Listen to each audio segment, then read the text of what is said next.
Hi, everyone. It's Erin. Welcome to Travel Safety Tuesday. Today, we're going to be talking about securing your doors.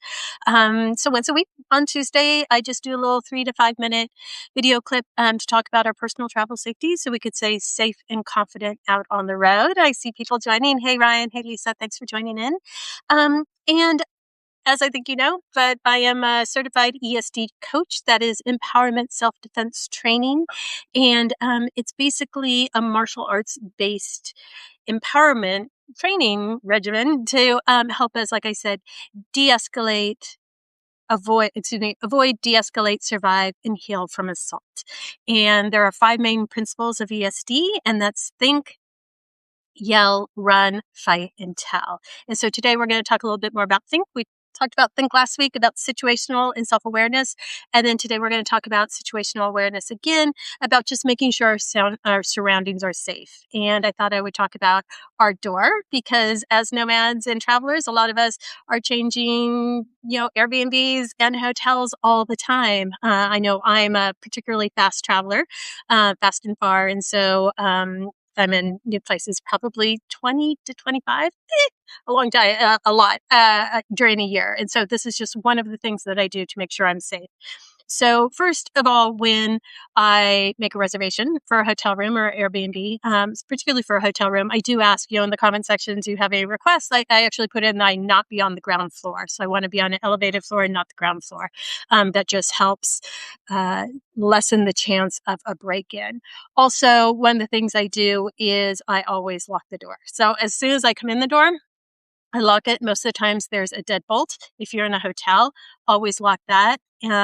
If you're in an Airbnb, that's not always the case, right? And so I lock it from the inside, though, as soon as I go in. Also, I make sure I lock the door, even if I just go out just for a second, even if I just go to dump the trash down the hall, or if I go and answer a door, or if I go get ice or something like that from the ice machine, I always lock the door. So I never leave the door unlocked if I'm in the apartment or the hotel room or the Airbnb, or if I leave outside, the door is always, always locked.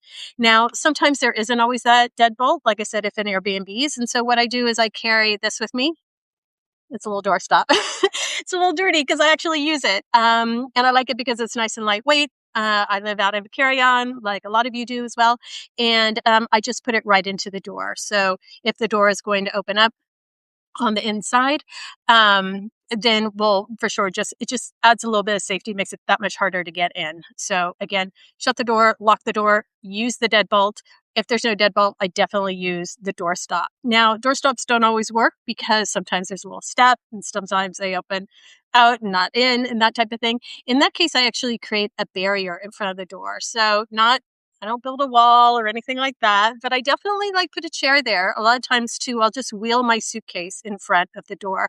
And what I'm doing there is I'm just creating a little bit of a barrier. So if somebody comes in at night in particular, they're going to knock it over and that's going to wake me up. And so I think that's really important. So a couple, a couple of tips for us, just to be aware and make sure our surroundings are safe. Lock the door, always lock the door, both from the inside and from the outside. Use the deadbolt, no deadbolt. Use the doorstop, no doorstop, create a little bit of a barrier. And I actually do this every time I go in a new place. And one of the reasons I'll do this, I like to always come share an experience. And it's when I was traveling on the Nomad train last year in Central Asia. There was a group of maybe 18 of us and my friends, a married couple, Dina and Tamin. We were all checking in together in a hotel and I got my key card and I went up. I had my own room and I just went in and unfortunately it was their room. So reception had given me a duplicate room and a key card. So I walked in on him and luckily nothing was going on. I think he was in the bathroom. She was doing some yoga stretching on the floor or whatever. We kind of laughed about it and went down, but it's really easy to make a mistake like that sometimes, especially if you're traveling in out of the way places that are a little bit newer to those types of key cards.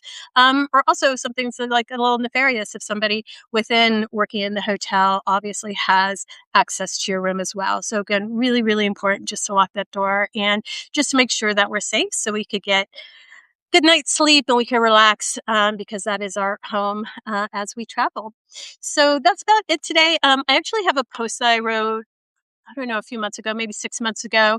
That's about how I stay safe in Airbnbs and hotels. So I'm going to go ahead and put it in the comment section. So if you're looking for a few more tips, I think there's 7 tips, and I'll go ahead and give that a read.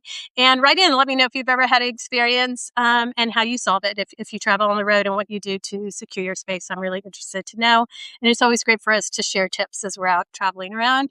And with that, you guys, I will see you on the road. I hope you stay safe and confident, and I'll see you out there. Bye.